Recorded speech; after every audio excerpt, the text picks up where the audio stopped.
Hello students, last lecture में हम functional group के बारे में स्टडी कर चुके थे एंड कुछ फंक्शनल ग्रुप के बारे में भी हमने देखा था। आज हम सभी फंक्शनल ग्रुप एक बार रिपीट कर लेते हैं। Alkane, alkene and alkyne. Alkane में कार्बन कार्बन सिंगल बॉन्ड होता है, आल्किन में डबल बॉन्ड, आल्काइन में ट्रिपल बॉन्ड होता है एंड उसमें कौन से सफिक्स आते हैं, तो आल्केन में एन, आल्किन में इन, आल्काइन में आइन। उसके एग्जाम्पल भी हमने लास्ट लेक्चर में देखे थे। एरिन कंपाउंड किसको बोलते हैं, तो जो रिंग वाले जो कंपाउंड होते हैं जैसे कि बेंजीन, जिसमें एक छोड़ के एक डबल बॉन्ड होता है, उसको हम एरिन कंपाउंड बोलते हैं। अच्छी तरह से याद रखना, एरिन कंपाउंड यानी जैसे कि बेंजीन। हैलाइड हम लास्ट लेक्चर में पढ़ चुके थे, जिसमें हेलो प्रीफिक्स आता है। अल्कोहल लास्ट लेक्चर में पढ़ चुके थे, जिसमें हाइड्रोक्सी प्रीफिक्स आता है और ऑल सफिक्स आता है। आल्डिहाइड, उसमें आल, आल्डिहाइड CHO ग्रुप, उसमें आल आता है। कीटोन पढ़ने का बाकी था। कीटोन में सबसे पहले याद रखना, कीटोन में CO ग्रुप ऑलवेज बीच में ही आएगा, यानी कि जैसे कि मैं CH3 CO CH3 ऐसा लिख सकता हूँ आगे पीछे, तो CO ऑलवेज बीच में आएगा। एंड कीटोन में ऑन सफिक्स आता है, प्रीफिक्स में ऑक्सो आता है जो रेयर केस में आता है, लेकिन सफिक्स अच्छी तरह से याद रखना, कीटोन में ऑन आता है, ऑन। जैसे कि मीथेन, इथेन, प्रोपेन, ब्यूटेन। तो ब्यूटेन में से पीछे से ई निकाल कर टू क्यों लिखा है, क्योंकि सेकंड कार्बन पर CO ग्रुप है, तो ब्यूटेन 2 ऑन आएगा। नाइट्राइल ग्रुप यानी कि CN, जिसको हम नाइट्राइल ग्रुप बोलते हैं, जिसमें साइनो प्रीफिक्स भी आता है एंड नाइट्राइल सफिक्स भी आता है। साइनो प्रीफिक्स आता है एंड नाइट्राइल सफिक्स आता है, जैसे कि methane, ethane, propane, butane, pentane. अगर हम नाइट्राइल जो सफिक्स लेंगे तो ये कार्बन काउंट करेंगे, ये अच्छी तरह से याद रखना। अगर हम नाइट्राइल सफिक्स लेंगे तो ये कार्बन काउंट करेंगे, जैसे कि मीथेन, इथेन, प्रोपेन, ब्यूटेन, ये कार्बन काउंट करेंगे, यानी कि पेंटेन नाइट्राइल।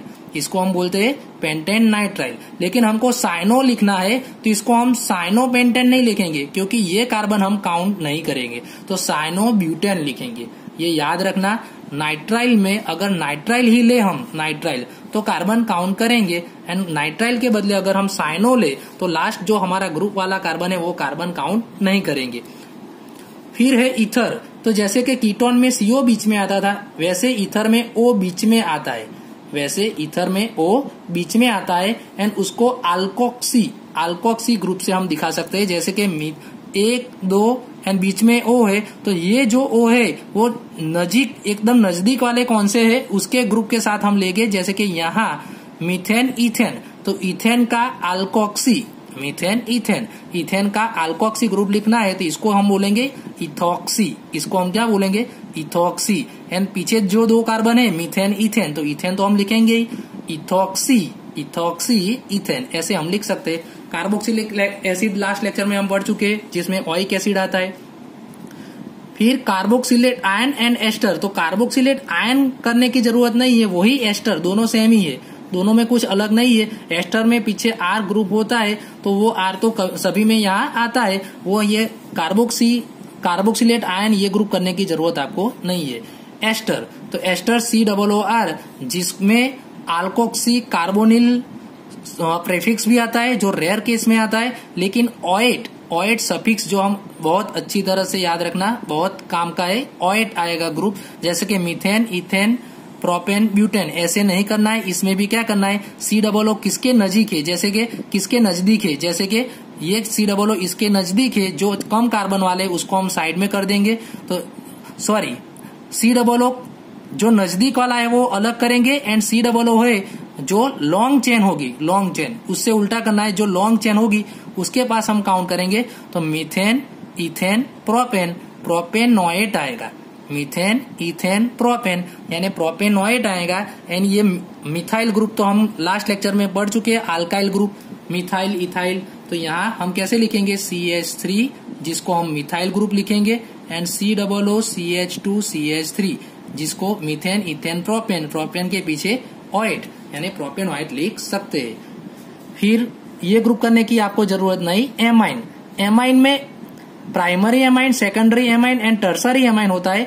NH2 यानी प्राइमरी एमाइन, NH यानी सेकेंडरी एमाइन, N यानी टर्सरी एमाइन। एक एक H रिमूव करेंगे तो 3 टाइप के एमाइन आएंगे। एमाइन में एमाइन सफिक्स आता है एंड एमिनो प्रीफिक्स आता है, एमिनो प्रीफिक्स आता है एंड एमाइन सफिक्स आता है। जनरली हम सफिक्स यूज करते हैं, जैसे कि methane, ethane, propane, butane and second carbon पर ये NH2 है, ऐसे CH3, CH, CH2, CH3। जो NH2 है वो यहाँ सेकंड कार्बन पे रहे, पहले methane, ethane, propane, butane and second पर एमाइन, तो ब्यूटेन 2 एमाइन इसको हम लिख सकते हैं। एमाइन एंड एमाइड ये दोनों मिक्स ना हो जाए, याद रखना, जैसे अल्कोहल एंड एल्डिहाइड है वैसे एमाइन एंड एमाइड। तो एमाइड यानी CONH2 ग्रुप को, नीचे वाले आप नहीं करोगे तो चलेगा, अभी CONH2 ग्रुप को, उसमें भी प्राइमरी, सेकेंडरी एंड टर्सरी है, एक एक H रिमूव करके, तो हम CONH2 सिर्फ याद रखेंगे। CONH2 को हम एमाइड बोलते हैं एंड एमाइड में एमाइड ही सफिक्स आता है, जैसे कि मीथेन, इथेन, यहाँ 2 CH2 2 टाइप है, यानी 1 2 3 कार्बन हो गए एंड ये चौथा कार्बन यानी 4 कार्बन हुआ, तो ब्यूटेन एमाइड, एमाइड लिखेंगे, ब्यूटेन एमाइड। फिर नाइट्रो कंपाउंड NO2, उसमें नाइट्रो प्रीफिक्स आता है, वो सेम टू सेम हेलोजन जैसा है, जैसे कि मीथेन, इथेन, यहाँ 3 टाइम यहाँ CH2 यानी कि ऐसा है CH3, CH2, 3 टाइम CH2 है, फिर NO2 है। तो यहाँ नाइट्रो कौन से कार्बन पर है वो देखेंगे हम। सबसे पहले फर्स्ट कार्बन पर नाइट्रो है, मीथेन, इथेन, प्रोपेन, ब्यूटेन, तो 1 नाइट्रो ब्यूटेन हम लिख सकते हैं। फिर सल्फोनिक एसिड SO3H, वो ग्रुप भी आपको करने की जरूरत नहीं है, वो बहुत कम आता है आपको, इसलिए ये करने की जरूरत नहीं है। तो ये पूरा टेबल आप अच्छी तरह से प्रिपेयर कर लेना।